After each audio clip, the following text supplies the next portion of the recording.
I'm a villain apologist, right? Mm-hmm. And something that's important for me is not just that the heroes are written well, but also that the villains are written well. Of And course. it's important. It's important, right? The threat has to be serious enough for the story to make sense, right? Um, and I'll be very candid.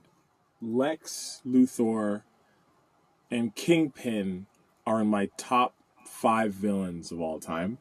Um, Mm.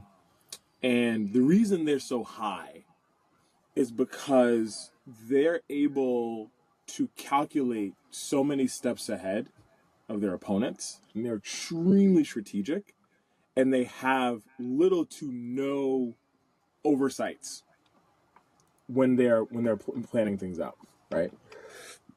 And even in a situation where the hero in their stories, whether that be a Spider-Man or Daredevil or Superman in Lex Luthor's case, is able to thwart the upfront plan, most times they have a contingency plan for the contingency plan for the contingency plan.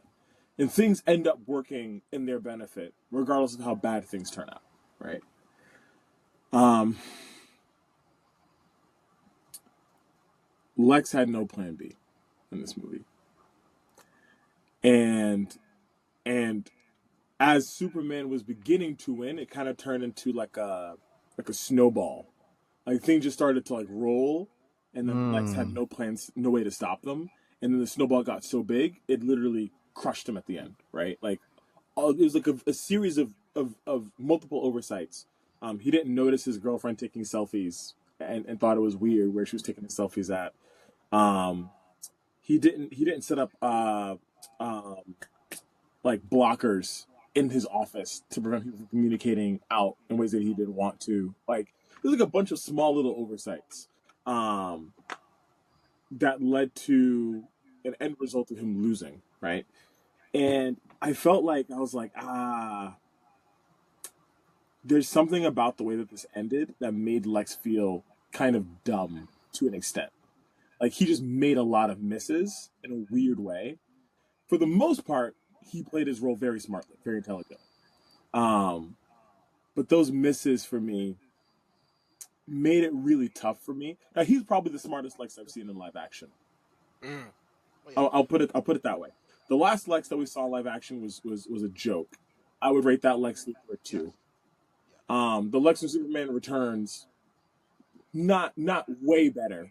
I probably rate him a 3.5. This Lex is probably the closest that I've gotten to animated black man Lex Luthor from the cartoon. Who, when you watch the animated series, whether it be the TV show or the movies, he's good.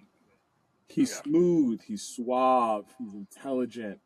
He only loses his cool in moments where Superman would be the only person to see. But for the most part, he's very in control of his rage and of his emotions, and he ekes them out to craft his plans. This Lex Luthor was a bundle of rage, almost from start to finish. He had very little control of his emotions, and for me as a viewer, I know it's weird rating a Superman movie based on Lex Luthor. I'll be honest, the heroes were written beautifully.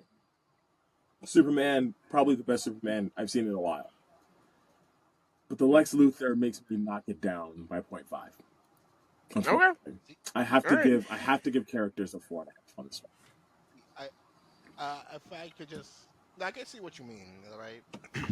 However, for me, right, I feel like the oversights that you brought up, they aren't because I didn't take it as because Lex is dumb or he didn't like account for it. I mean, he didn't, but I think it's more so because his ego is so He's high. too proud. Yeah. He's too proud that he wouldn't notice it or he didn't like put it in block because he's so single focused on this one thing, and the one thing is taking down Superman, and he wants to be the guy who brings down Superman. So like I could see why like in his brain where his ego's like going like over the top, why he would like not notice Eve taking pictures or Because not. he thinks Eve is too dumb. Yes, yes. Like he's literally like, yo, these people. Honestly, he thinks everyone is too dumb. He thinks he's like these people. These He people are underestimates everyone never. in Yes, this yes. film. These He people will does. never betray me because like, what would they do? I'm literally Lex Luthor. I'm a billionaire, playboy, philanthropist. Playboy. Yo, equating Lex to Tony is a choice. It's a like, choice.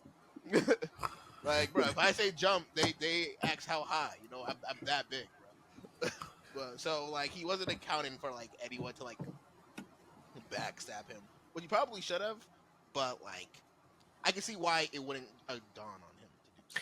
And I would say even in Lex Luthor's and the cartoons and stuff, I think his biggest one of his biggest obstacles is like ironically he flies too close to the sun. Right? Yes. He'll get himself in some predicaments because he bites off more than he can chew. Because he's like, well, I can pull it off. Why, man? I mean, I'm so smart. I can pull. Like when he got merged with like Brainiac or whatever. I think in the Justice League cartoon, Yeah. right, where he felt like, oh, I can handle it. He could not handle it. He could not handle it. But like he does that. He does that. Like, he'll do something where he's like, well, I mean, I got it. And I think this is a perfect example because he was pretty collected, for most of the film. Like especially when he walked into the Fortress of Solitude and he was like straight R farming. Yeah. Um, and Early in the when film, he like was very early in the cool. film, Yes. and like even when he kidnapped this dog and Superman bursts into his office and he is like so cool, calm, and collected, and he's goading him on. Um, like all that stuff works. He's pretty. It's just when things are going wrong and he starts like crashing out, like then he starts getting sloppy. Yeah. Which for me, I understand for you of the perspective, but for me, that is like my favorite part of a well calculated villain is when things go wrong and they start getting mad. I love it. I love it. Eat it up every time. And what happens to Kingpin? What happens to Lex? Right? What happens to like, I guess even like Walt in like Breaking Bad, right? Walter White. When like the calculated smart guy when things are like not going his way, right? And then they start wigging out. That's like, love it. I respect that perspective. I think for me, I was very much hoping for a Lex that would get away. Mm. Then he knew how to get away with it. Yeah, like If not get if away things with it, fail, not get away with it in the sense that like he maintains his empire, but get away in the sense of the law can't touch me, and like I'm gonna walk. Like I'm not even gonna get in a tank or anything as like a show that you caught me. Like I'm gonna circumvent the law in some way, shape, or form. And I know that it's challenging for them to do this because it's supposed to be a film of hope, right? I get all that stuff, right? The bad guy loses, the good guy wins. This is what we wanted to show for the story. Like it's important. It's important that we show this for the story because Lex is funding a nation to wipe out another nation in order to milk that land for resources. Whoa, sick plot, right? Whoa, this guy's doing some real dangerous stuff. He's playing in the politics game. So I understand why they had to wrap the movie that way. I get it. I get it. I didn't love it. I'll be honest. I Sure. don't love it. By the end of the film, though, like Lex does so much that, like, I mean, Bro. like, Yeah. you open a dark hole that nearly destroys the world, and you like Held it hostage, basically. And the best part is here's the best part. Is if this series like goes on, right? He will get out of jail. He will. He will get out of jail and he will have his company back somehow. And ideally, which I'm excited about. Superman break him out. Ideally, yes. That would bring me a measure of solace. Oh yeah, if it's like the only person that can actually like help with this problem is Lex. It just so happens to be Lex Luthor. Yeah, he's put it in play 18 years ago. He predicted all of these things happening. Yeah, then I'd be like, all right, bye. I like what you all have done with this. We'll see what James Gunn decides to do though. So we got your 4.5. Now to